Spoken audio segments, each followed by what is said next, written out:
የጠቅላይ ሚኒስትሩን ኦፊሻል የቲክቶክ አካውንት ያጥለቀለቀው ኮመንት ምንድነው? ሃሽታግ የማትገመት ሰው ሁን ማለት ልክ እንደዚህ ነው። ከፍተኛ የመንግስት ባለስልጣን ቀድሶ በምስራቅ ሸዋና አርሲ አፈሳው በከባድ ጤና ባላችሁበት ቦታ ሁሉ ይብዛ። የተወደዳችሁ ቤተሰቦቻችን እንዴት አላችሁ? እንዴት ቆያችሁ? እንዴት ሰነበታችሁ? ሰላማችሁ ይብዛ እንላለን። ይሄ መረጃ በድጋሚ ጉልበት እንዲኖረው እንሻለን። እንግዲህ የጾመ ፍልሰታ የመጀመሪያውን ሱባኤ ልንጨርስ ነው። ቀናቶች ብቻ ነው የቀሩት። ስድስተኛ ቀን ላይ እንገኛለን። በድጋሚ እንኳን ለእናታችን ለእመቤታችን ለቅድስተ ቅዱሳን ለንጽሕተ ንጹሐን ለወላዲተ ቃል አምላክ ቅድስት ድንግል ማርያም ጾመ ፍልሰታ የመጀመሪያ ሱባኤ እንግዲህ ጽንሰቷም ነገ ነው የሚከበረው። በድጋሚ አደረሳችሁ እንላለን ማለት ነው። በነገው ዕለትም ሌሎች መረጃዎችን አካተን የምናቀርብ ይሆናል። እንግዲህ በዚህ ጾመ ማርያም ወይም በዚህ ሱባኤ በተለያዩ ቦታዎች ላይ በርካታ ኦርቶዶክሳውያን ለሁለት ሱባኤ ለሁለት ሳምንታት ያህል ጾም ጸሎት ይዘው ከክርስቶስ ጋር ከእግዚአብሔር ጋር የሚገናኙበት ከድንግል ማርያም ጋር የሚገናኙበት ከቅዱሳኑ ጋር ህብረት የሚያደርጉበት ወቅት ነው። በርካቶች ወደ ተለያዩ ቦታዎች ይሄዳሉ። ወደ ተለያዩ ቦታዎች ላይ ሄደውም ጾም ጸሎት ይዛሉ። ጥያቄያቸው ይመለስላቸዋል፣ ሐሳባቸው ይሳካላቸዋል፣ ያለሙት ሁሉ ይሆንላቸዋል፣ እውን ይሆንላቸዋል። በርካታ የኢትዮጵያ ገዳማት፣ አድባራት፣ በርካታ ቦታዎች ለዚህ ምቹ ሆነው እስከዛሬም ድረስ አሉ፣ ወደፊትም ይቀጥላሉ። ከነዚህ መካከል እንግዲህ በርካቶች ኦርቶዶክሳውያን ከሚሄዱባቸው ቦታዎች መካከል አዲስ አበባን ጨምሮ በክልል ከተማዎች ብዙ ቦታዎች ላይ ወጣ ወዳሉ ቦታዎች ደግሞ ስናመራ እንደነ ሰሚነሽ እንደነ ስውሯ ማርያም ሌሎች ቦታዎች በአማራ ክልልም እንዲህ በርካታ ቦታዎች ይገኛሉ። ታዲያ ዛሬ አንዱን ብቻ የተወሰነችውን ብቻ ላሳያቸው። ለሱባኤ የሄዱ በዚህ በጾመ ማርያም ካመሩት ኦርቶዶክሳውያን ክርስቲያኖች መካከል በመንገድ ጭምር ሳይቀር መኪና የሚነዳው ሹፌርም በዝማሬም እያጀበ ወደ ስውሯም ወደ ጻድቃኔም ወደ ተለያዩ ቦታዎች ላይ ብዙዎች ይሄዳሉ። አንዷን ብቻ ለማስታወሻ ያህል እናስደምጣችሁ። ስውሯ ማርያም ብዙ ነገሮች ይደረጋሉ። እሱን ለማሳየት ሳይሆን በዋነኝነት ወደዛ ሲኬድ የነበረው ጉዞ ላይ አንድ ሹፌር በዝማሬም ከኋላ ክርስቲያኖችን አድርጎ ወደ ስፍራው ሲያመር የነበረውን አንድ ቪዲዮ ስላየው ነው። አስደናቂና የወደድኩት ቪዲዮ ነው። ተከታትለን የምንመለስ ይሆናል። የሁላችንና ስውሯ ማርያም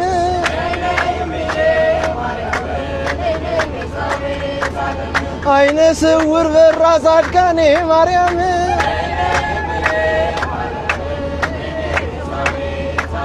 ሳሊለነ ቅድስት የለሻል ተማሬ ሳሊለነ ቅድስት የለሻል ተማሬ አንቺ አይደለሽም ወይ መንገዳችን መሪ ነይ ነይ እምዬ ማርያም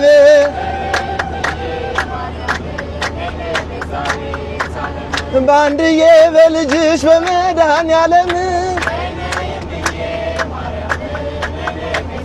እንግዲህ ሹፌሩም ሆነ ከኋላ ያለው ተሳፋሪ ወደዛ ቤተክርስቲያን ወደ ተለያዩ ቦታዎች ነው የሚሄዱት። ለምሳሌ በስውሯ ማርያም ላይ በጣም በርካታ ክርስቲያኖች እንደሚሄዱ ይታወቃል። በጣም ብዙዎቹ ማለት ነው። ጥሩ ነው። ወደ ቤተክርስቲያን ሄዶ እምነት መቀባት ጸበል መጠመቅ መልካም ነው። ብዙ ግን ደስ የማያሰኙ ነገሮች አሉ። ለምሳሌ በስውሯ ማርያም ላይ የቅቤ እምነት ምናምን የሚባሉ ነገሮች አሉ። ከዛ ባሻገር አብዛኛው ነገር ፕሮሞሽን ነው። እያንዳንዱ ነገር ማስታወቂያ ነው። እያንዳንዱ ነገር ቪዲዮ ላይ ይወጣል። እያንዳንዱ ነገር ሰው የሚስብ ተደርጎ ነው የሚሰራው። ድንቅ አድራጊ እግዚአብሔር ነው። ተአምር ሰሪ ፈጣሪ ነው። ማምላክ ወላዲተ አምላክ ቅድስት ድንግል ማርያም በተለያዩ ቦታዎች ላይ ታላላቅ ስራዋን በቃል ኪዳን አማካኝነት ትሰራለች። አንዱ ስውሯ ነው። ነገር ግን እያንዳንዱ ነገር በማስታወቂያ አንጻር መታየት የለበትም ብለን እናምናለን። ያ ትክክል አይደለም። ግን በርካቶች ወደዛ ስፍራ ያመራሉ ከተለያዩ ቦታዎች ላይ። ጥሩ ነው። ወደ አብያተ ክርስቲያናት መሄድ ጥሩ ነው። በዋነኝነት ግን ሰው እምነት ጸበል ለመጠመቅ ለመቀባት እንደሚሄደው ለቅዱስ ቁርባን ያን ያህል ተነሳሽ አይደለም። ወይም እኛ ብዙዎቻችን በተለይ ቅዱስ ቁርባን ነው የሚያድነን፣ ቅዱስ ቁርባን ነው የሚያስታርቀን፣ ዛሬም በህይወት ይኖራል የሚለው በዕብራውያን ላይ የተጠቀሰው ክፍል ትኩስ ሆኖ ዛሬም ያስታርቀን የሚቀጥለው የክርስቶስ ስጋና ደም ነው። የክርስቶስን ስጋና ደም ለመቀበል ብዙዎቻችን የቀረብን አይደለን፣ ወይ ደግሞ ወደዛ ያመራን አይደለን። ያ በጣም ርቋል ማለት ከኛ ጋር ያለው አታችመንት በጣም የተራራቀ ነውና አንዳንድ ቦታዎች ላይ የምናያቸው ነገሮች ቢስተካከሉ የሚል ምልከታን ለማስቀመጥ ነው። ግን በድጋሚ እንኳን አደረሳችሁ ለማለት እወዳለሁ። በጣም ወደ ቀጣይ መረጃዎች ስናመራ እንድትመለከቱት የምወደው ጉዳይ በፍትህ ጥያቄ የጠቅላይ ሚኒስትሩ ገጾች በኮሜንቶች ተሞሉ። ከ600,000 በላይ ተከታይ በቲክቶክ ገጻቸው ዶክተር አብይ አህመድ የሚል አለ። እዛ ላይ እንደ ፍሬንድሺፕ ፓርክን ጨምሮ የተለያዩ ቦታዎችን ሲያስተዋውቁ ከ10 ደቂቃ በላይ የሚሆን አንድ ቪዲዮ አጋርተው ነበር ጠቅላይ ሚኒስትሩ በገጻቸው ማለት ነው፣ በቲክቶክ ገጻቸው። ኮሜንቱ በሙሉ የፍትህ ጥያቄ ነው። የጠቅላይ ሚኒስትሩን ኦፊሻል የቲክቶክ አካውንት ያጥለቀለቀው ኮመንት ምንድነው? ሃሽታግ ስሰማና በቃም በሚሉ ኮመንቶች ገጹ ተጥለቅልቋል። ይህ ቻሌንጅ በትግራይ ክልል በግፍ ተገድላ ፍትህ ባጣችው ዘውዱ ሀፍቱ ምክንያትና ገዳዮቿ ከስር በነጻ ከተለቀቁ በኋላ የተቀጣጠለ ሲሆን በርካታ ተጽዕኖ ፈጣሪዎችም ቻሌንጁን ተቀላቅለውታል። የቻሌንጁ አስጀማሪና መሪ ጆርዲ በዛብህ ስትሆን ቻሌንጁ በርካታ ኢትዮጵያውያኖችንም አነቃቅቷል ተብሏል። አብዛኛዎቹ ተቀላቅለዋል። አብዛኛዎቹ በዚህ ሐሳብ ላይ ተጽዕኖአቸውን እያሳደሩ ይገኛሉ። አገራችን ኢትዮጵያ ምን አይነት ነገር ነው ያስተናገደች ያለች? እንግዲህ ህፃን ተደፍራ ከተደፈረች በኋላ ደፋሪዎቿ በነፃ የተለቀቁት ያ ነው በርካቶቻችንን ያስቆጣው። ሌላ በሚሊሻ ታፍሶ የተገደለውን ዲያስፖራ እናሳያቸው። ከአሜሪካ ወደ ሀገር ቤት ለግል ስራ የተመለሰው ዲያስፖራ ከመንገድ ላይ ለውትድርና ታፍሶ እስር ላይ ያለ በደረሰበት ድብደባ ህይወቱ ማለፉ ተሰማ ይላል። ከሰሞኑ የአፈሳ ሰለባዎች መካከል አሜሪካ ይኖር የነበረውና ከ2 ዓመት በፊት ወደ ሀገሩ ተመልሶ በግል ስራ ላይ ተሰማርቶ ይንቀሳቀስ የነበረው እድሜው 31 ዓመት የሆነው ወጣት ጳውሎስ አምባቸው አንዳርጌ አንዱ ነበር። ወጣት ጳውሎስ ከ3 ወራት በፊት ከመንገድ ላይ ለውትድርና በሚል በኃይል ተወስዶ ታስሮ በነበረበት ወቅት በደረሰበት ከፍተኛ ድብደባ ምክንያት በጽኑ ተጎድቶ ነበር። በኋላም ከፍተኛ ገንዘብ ከፍሎ ከተፈታ በኋላ በህክምና ሲረዳ ቆይቶ በተደረገለት ህክምና ህይወቱን ሊተርፍ ባለመቻሉ በሐምሌ 29 ቀን 2018 ዓ.ም ስርዓተ ቀብሩ መፈጸሙ ታውቋል። የመኖሪያ አድራሻው በቃሊቲ አካባቢ የነበረው የዚህ ወጣት አሳዛኝ ህልፈት በብዙዎች ዘንድ ጥልቅ ድንጋጤንና ቁጣን ፈጥሯል። በዚህ ዙሪያ ከጸጥታ አካላትና ከቤተሰቦቹ ተጨማሪ መረጃ ለማግኘት ሙከራ ያደረግን ሲሆን ለጊዜው አልተሳካም። በተመሳሳይ ሁኔታ ውስጥ አልፎ አልፎ በድል ያመለጠ አንድ የአይቲ ባለሙያ ለመሰረት ሚዲያ በሰጠው የምስክርነት ቃል ድርጊቱ እንዴት እንደሚፈጸም በዝርዝር አስረድቷል። ምስክሩ እንደገለጸው ባለፈው ሳምንት ሐሙስ ዕለት ለስራ ጉዳይ ወደ ዳለቲ በመጓዝ ላይ ያለ ኬንተሪ አካባቢ ባጃጅ ሊሳፈር ሲል በሁለት ሚሊሻዎች ተይዞ ነበር። መታወቂያውን ቢያሳይም ወታደር መሆን አለብህ በሚል ፍላጎቱን ሳይጠይቁ እየጎተቱ በአካባቢው ወደሚገኝ ወጣት ማዕከል መወሰዱን ይናገራል። እዚያም የግል ንብረቱን ከተቀበሉት በኋላ ወደ ወታደራዊ ማሰልጠኛ ካምፕ ተወስጃለሁ ይላል። ቦታው ከፍተኛ ጥበቃ የሚደረግበትና በታጠቁ ሚሊሻዎች የሚጠበቅ ግቢ ሲሆን ከ300 በላይ ታጋሾች ነበሩበት። ከነዚህ መካከል በገዛ ፈቃዳቸው የመጡት ከ6 እስከ 7 የሚሆኑት ብቻ ሲሆኑ ቀሪዎቹ ሙሉ በሙሉ ከመንገድ ታፍሰው የመጡ ናቸው የሚለው ወጣቱ ታጋቾቹ ቤተሰቦቻቸውን የማናገርና ያሉበትን ቦታ የመናገር መብት የተከለከሉ ሲሆን በአንድ የስብሰባ አዳራሽ ውስጥ ተጣበው እንዲሳሰሩ ተደርጓል ብለዋል። አክሎም ጠዋትና ማታ ጥብቅ ቆጠራ የሚደረግበት ይህ ቦታ አብዛኞቹ ታሳሪዎች እድሜያቸው ከ15 እስከ 28 ዓመት የሆኑ ወጣቶች ናቸው ብለዋል። እንደ ምስክሩ ገለጻ ከስር ለማስወጣት ከ70 ሺህ እስከ 100 ሺህ የኢትዮጵያ ብር የሚጠየቅ ሲሆን ከውጭ ደግሞ ከሚሊሻዎች ጋር በመተባበር ገንዘብ በመቀበል ሰዎችን የሚያስወጡ ደላሎች ተሰማርተዋል።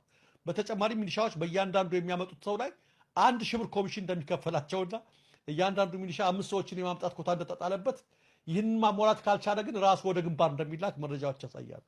ተመልካቾቻችን አንድ ሚሊሻ 5 ሰው ጎትታ አምጣ ተብሏል። ሰራተኛ ይሁን ዲያስፖራ ይሁን ምን ይሁን ለዚህ ነው ሰሞኑን በዚህ በኩሪ በሰበታ በሱሉልታ ወጣት ጠፋ መንገድ ላይ የተባለው። በሺ የሚቆጠር ወጣት የሚታፈሰው ሰራተኛ ይሁን ምን ይሁን አይታወቅም። ባለስልጣን ካልሆንክ በስተቀር ልጅ ካልሆንክ በስተቀር የሚነካ ነገር የለም።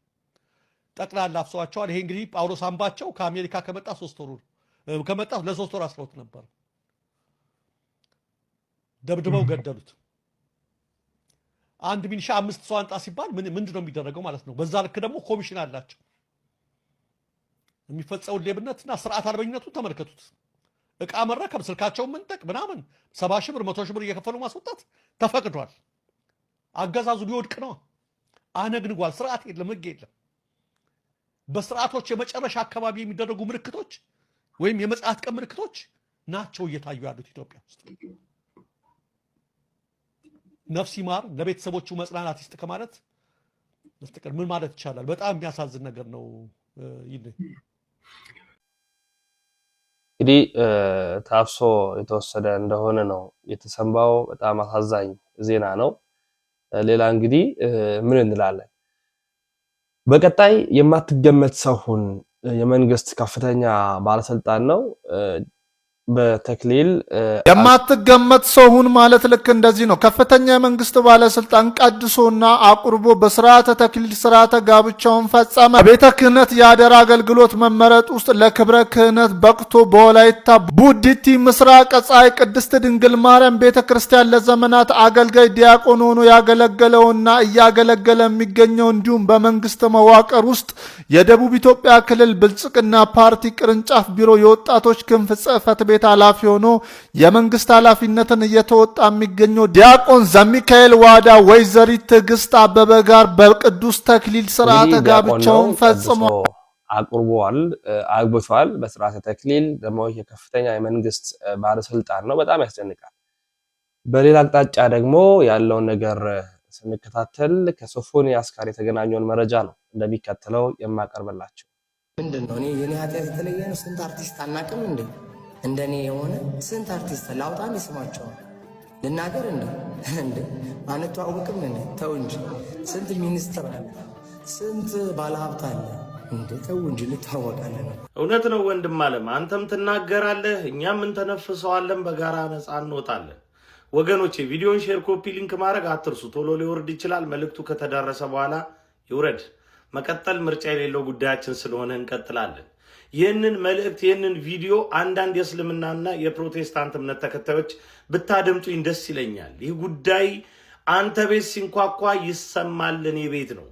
እኛ ጋር ያለውን ነገር ለማጥራት ጊዜ ወስዶብን ከዚህን ጀምር ብለን እንጂ እናንተ ቤት ያለውን እንደው ሳይደርሰንና ሳናውቅ የቀረን እንዳይመስላችሁ። ይህንንም ከፓስተሮቻችሁ አፍ ከኡስታዞቻችሁ አፍ ሰምታችሁታል። ስለዚህ በዚህ ጉዳይ መመጻደቅ አንዳችን ላይ ሌላ ፕሮፓጋንዳ ለመስራት ነገሩን መጠቀም ያባብሰዋል። እናንተ ቤት ከኛ በእጥፉኑ ስላለ ማለት ነው። ስለዚህ በጋራ ተረባርበን ልናጸዳው ያስፈልጋል። እዚህ ጋር መጠቋቆም አያስፈልግም። ሁላችንም አንድ አምላክ አለን ብለን ለየራሳችን እምነት ነው የምንለፈው አይደለም። ስለዚህ እምነቶቻችንን ሊያቆሽሽ የሚችል ድርጊትን በጋራ መቃወም ያስፈልጋል። እንደ ሀገር ያለብን ችግር ስለሆነ ማለት ነው።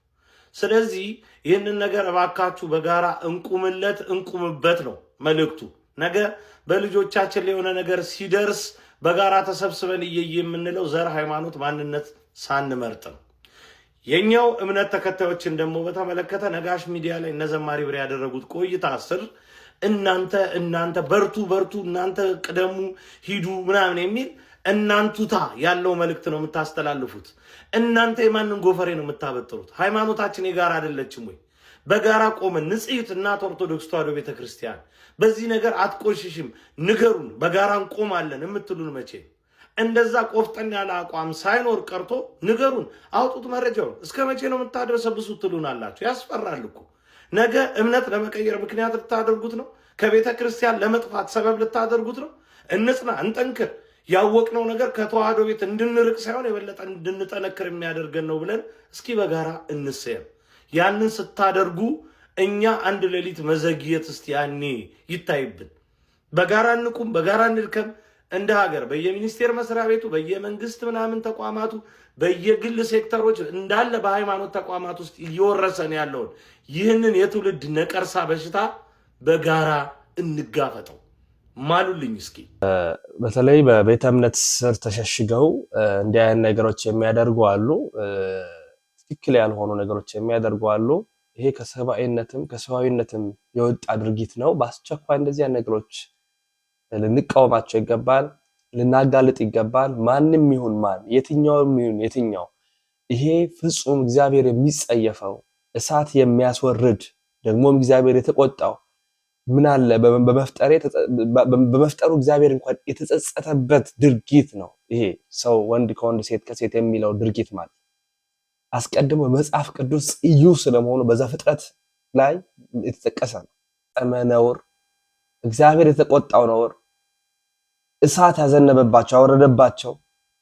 ወንድ ከወንድ ሴት ከሴት የሚለው እጅግ አጸያፍ ግብር ከሰዋዊነት የወጣ ፈጣሪ የሚጸየፈው ከብዙ ሺህ ዘመናት በኋላ በእኛው ዓለም በተለይ አደግን በሚሉ ሀገራት ደግሞ በስፋት አሁን ደግሞ ቅድስት በተባለች ኢትዮጵያ በስፋት የመጣ እጅግ አደገኛ ስር የሚሰድ ሰይጣናዊ ግብር ነው ይህ ግብር። ስለዚህ በቤተ ክህነቱም ተሸሽገው ይኖራል። በፕሮቴስታንት አዳራሽ ውስጥ ይኖራል። በእስልምና አይጠፉም ይኖራል። በሃይማኖት ተቋማት ጥላ ስር ተሸሽገው ሲታዩ ካባ ለብሰው፣ ሲታዩ ሱፍ ለብሰው፣ ሲታዩ ሌሎች ነገሮችን ለብሰው ነገር ግን ውስጣቸው ፍጹም ሰይጣናዊ የሆነ ወደው ሳይሆን ተገደው የሚገቡ በቤተ ክህነቱ ብቻ ሳይሆን በየአብነት ትምህርት ቤቶችም ስር ሰደው የሚኖሩ በመንኩስና ቦታዎች ላይም በገዳማትም ሊኖሩ ይችላል። እንደነዚህ አይነቶቹን እያሳደድን አውጥተን ብንችል ከዚህ ነገር እንዲወጡ ማድረግ፣ ካልተቻለ ግን ለፍትህ አደባባይ ማቅረብ፣ መቀጣጫ ማድረግ፣ ከዚህ ነገር እንዲወጡ ማድረግ የኛ ግዴታ እግዚአብሔር የሚቆጣ እንደሆነ በመጽሐፍ ቅዱስ አስፍሮ አስቀምጦ አሳይቶናል። ስለዚህ እኛ ቢያንስ ይህንን ነገር እንደ ነውር ቆጥረን በአስቸኳይ የማንሰራ ከሆነ ነገ ከነገ ወዲያ የሚመጣው ትውልድ አደገኛ ነው። ዲያቆናትም ካህናትም አሉ ይለናል ወንድማችን።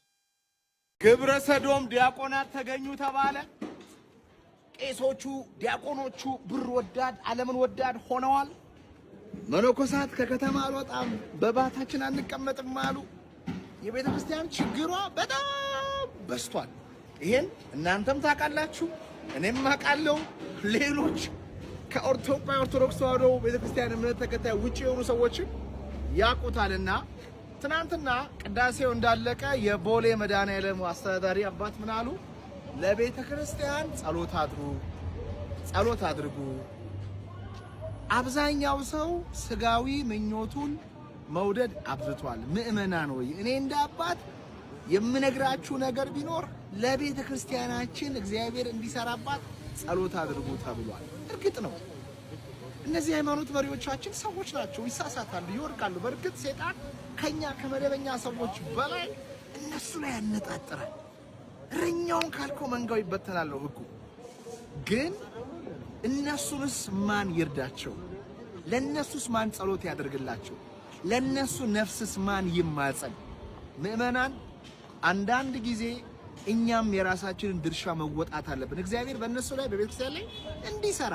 አለበለዚያ ሁላችንም ሰዎች ላይ ጣታችንን የምንጠቁም ከሆነ ሶስቱ እኛ ላይ ያደርጋል። ይቺን ቤተክርስቲያን አተናት የታሪክም በመንፈሳዊ በእግዚአብሔር ፊትም ተወቃሽ እንዳንሆን የአባቶቻችንን መንፈሳዊ ተጋድሎ እሳት አመድ ወለደ እንዳናስብለው ሁላችንም በምንችለው መንገድ ብንጸልይ እግዚአብሔር ይሰማናል። እግዚአብሔር ይርዳል። ነትን ከተቃውሙ የአፍሪካ ሀገራት መካከል ሴኔጋል ትገኛለች። ሴኔጋል ከወራት በፊት በግብረ ሰዶማዊነት ላይ ያወጣችው ጥብቅ ሕግ በማስፈጸም 71 ወንዶችን ከተፈጥሮ ውጪ የሆነ ድርጊት በሚል እንዲታሰሩ አድርጋ ወደ ፍርድ ቤት አቅርባለች። በቅርብ ወራት ብቻ ከ100 በላይ ሰዎች በተመሳሳይ ግብረ ሰዶማዊነት ጉዳይ ተጠርጥረው መያዛቸው ተገልጿል። ከዚህ ውስጥ የሀገሪቱ ታዋቂ ሰዎችም አሉበት ተብሏል።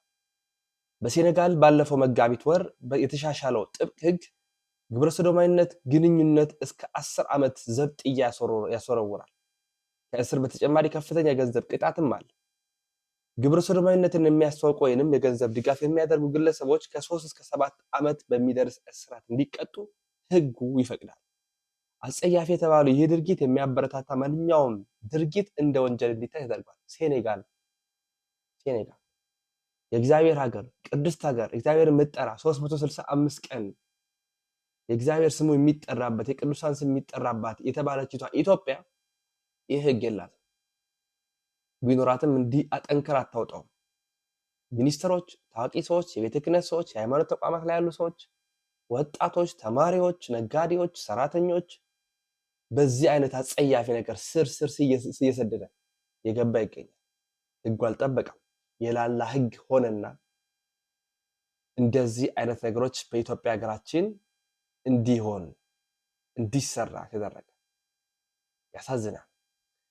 የትግራይ እናቶች ጦርነት ይብቃ ብለው ድምጻቸውን ሲያሰሙ የነበረውን ቪዲዮ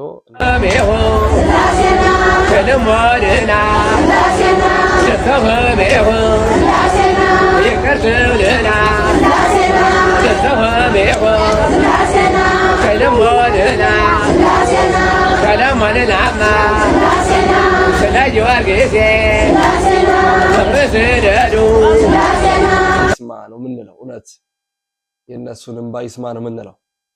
ገንዘብ ብትከፍልም ሌላ ቦታውንም አይቀርልህም። በምስራቅ ሸዋና አርሲ አፈሳው በከባዱ መቀጠሉንም እንደዚሁ መረጃ ደርሶናል። ብር ያለው ከ30 እስከ 50 ሺህ ብር እየከፈለ እየተለቀቁ ነው። ብር የሌለው እንግዲህ ወደ ጦላይ ወደ ሁርሶ በግዳጅ ወደ ወታደራዊ ማሰልጠኛ ነው የሚሄደው። ብርና ሀብት ባለስልጣን ዘመድ የሌለው ልጅ ብቻ እየዘመተ ነው ይላሉ የአካባቢ ነዋሪዎች። ከደቡብና ከአማራ ክልል ለስራ ወደ እነዚህ ዞኖች የመጡ የደቡብና የአማራ ወጣቶችም እየታፈሱ መሆናቸውን ጠቁመዋል። የደቡብና የአማራ ወጣቶች ጉቦም ቢከፍሉ ብራቸውን ያጣሉ እንጂ እንደማይለቀቁ ነው የነገሩን። የኦሮሞ ተወላጆች ከ30 እስከ 50 ሺህ ብር ከለቀቁ ይለቀቃሉ። የአማራና የደቡብ ተወላጆች ብሩን ቢከፍሉ እንደማይለቀቁ ነው የተናገሩት። ሌላው አዳማ ወይም ናዝሬት የታፈሱ ወጣቶች በከተማ ያሉ ባለሀብቶች መጋዘን ውስጥ የግቢ በር ተዘግቶባቸው በበርካታ ታጣቂዎች እየተጠበቁ እንደሆነ እንደዚሁ ገልጸውልናል። በዚህ አፈሳ ይሁን በዋና መከላከያ ውስጥ አንድ የባለሀብት የባለስልጣን ልጅ ይገኛል። እንግዲህ እሱን ለማስፈታት ንቅናቄዎች ካሉ የምናየው ነው የሚሆነው። እንግዲህ እነዚህ አፈሳዎች ለቀጣዩ ጦርነት የሚደረገውን የብልጽግና እቅድን የሚያሳዩ ናቸው። የታፈሱ ልጆች ከማህበረሰቡ በግዳጅ የሚሰበሰብ ብር፣ እንጀራና ወጣወጥ፣ ውሃ እየተገዛ እየተዋጣ ነው የሚመገቡት እንደሆነ የገለጹልን። በተጨማሪም ሱስ ላለባቸው ወጣቶች ከቡና እስከ ጫት እንዲሁም አረቄ ጭምር ከማህበረሰቡ በተሰበሰበ ገንዘብ እየተገዛ እንዲጠቀሙ እየተደረገ ነው ብለውናል። ለዚህና የመሳሰሉት የብልጽግና መዋጮች አላዋጣም አይመለከተኝም ያለ ነዋሪ ወይም ነጋዴ፣ የቀን ሰራተኛ፣ መንግስት ሰራተኛ ወዘተ እንደሚታሰር ነው የገለጹልን። በእንቅርት ላይ ጆሮ ደግፍ ነው። ጦርነቱ አለ፣ የኑሮ ውድነቱ አለ። የብልጽግና ካድሬዎች ደግሞ በኦሮሚያ የሚያደርጉትን የአካባቢ ማኞች ለሚስ እንደሚገልጹት እጅግ ጭካኔ የተሞላበት ምዝበራና ዘረፋ ነው። ይሄ ጦርነት አንዳንዶቹ የሚከብሩበት ነው። በተለይ በኦሮሚያ ክልል የወረዳ ካድሬ፣ የፖሊስ ጣቢያ አዛዦች፣ የቀበሌ እንደዚሁ አዛዦች ማህበረሰቡን በማስገደድ የሚቀበሉት ገንዘብ እህልም ይቀበላሉ፣ እንጀራም። እንግዲህ የአካባቢ ነዋሪዎች እንደነገሩ ከማህበረሰቡ የማይመነትፉት ነገር የለም። የተቃወማቸውን ደግሞ አማራ ከሆነ ያው በፋኖነት የመፈረጅ ድሉ ሰፊ ነው፣ አደጋ አለው። ኦሮሞ ከሆነ ደግሞ ወደ ሸኔ ስም ሊሰጠው ስለሚችል ግራ ተጋብተዋል። አንድ ነዋሪ እንደነገሩኝ የኦሮሞ ተወላጅ ማህበረሰቡ ተጨንቋል፣ ከዚህ ስርዓት ተገላግለን እፎይታ እንዴት እናገኛለን የሚል ነው። የሰሞኑ ጠቅላይ ሚኒስትሩም በኦሮምኛ ከኦቤን ጋር ያደረጉት ቃለ ምልልስ ለኦሮሞም በኦሮሚያ ክልል ለሚኖረው ሌላ ማህበረሰብም ጠንቅ ይዞ ነው የመጣው። ጠብጫሪ ንግግር አለበት። አንዱን ከአንዱ ደም በማቃባት ስልጣኑ ወይም ይሄ ጊዜ እኛ ነውና ወንበሩን ጠብቁ የሚል መልእክትን አለው። ነገር ግን ህዝቡ አስቀድሞ ስላወቀ ከቁብ አይቆጥረውም ነው ያሉኝ እኚህ የኦሮሞ አባት። በዚህ ንግግራቸው ማህበረሰቡ እንዳይደናገጥ እንዳይፈራ ብለዋል። እንግዲህ በተለያዩ ቦታዎች ላይ አፈሳው እንደቀጠለ ነው። አንድ ቪዲዮ ላሳያችሁ። በድሮን እኛ እናልቃለን፣ ቻይና በድሮን ምን እንደምታደርግ ነው። ድሮኖቹ እዚህ ይገላሉ። በቻይና በተከሰተ የተፈጥሮ አደጋ ግን የሰው ህይወትን ያድናሉ። ተመልከቱ። 12000 ተማሪ የያዘ ትምህርት ቤት በጎርፍ ተሞልቶ ተማሪዎቹ መውጫ ሲያጡ፣ ቻይና በመሆኗ ግን ይህን የሚገርም ፖሶን ብሪጅ የተባለ የሚሊተሪ ቴክኖሎጂ በመጠቀም ጎርፉ ላይ ዘርግታ እያንሳፈፈች ወደ ተማሪዎቹ ሂዳ ካሉበት ቦታ ለቅማ አንድ ላይ አድርጋ አድናቸዋለች። ድሮኖቹም ከሰው ከማዳን በተጨማሪ ለአካባቢው ሰዎች የሚያስፈልጋቸውን እየዞሩ ሲሰጡም ታይተዋል። ላያስችል አይሰጥም የሚባለውን በተግባር ታይቷል። ቻይና መሆን የሚያስመኝ ነው። የዛሬ ቪዲዮአችን ይህን ይመስላል። ላይክ በማድረግ ሼር በማድረግ ቤተሰብ ማንነታችሁን በደንብ እንድታሳዩን እንሻለን። በሌሎች መረጃዎች የምንመለስ ይሆናል። ላይክ እና ሼር በማድረግ ቤተሰብ መሆናችሁን እንድታረጋግጡልን እንሻለን። በሌሎች የቪዲዮ ጥንቅሮች የምንመለስ ይሆናል። ተሰነባበትን። ሰናይ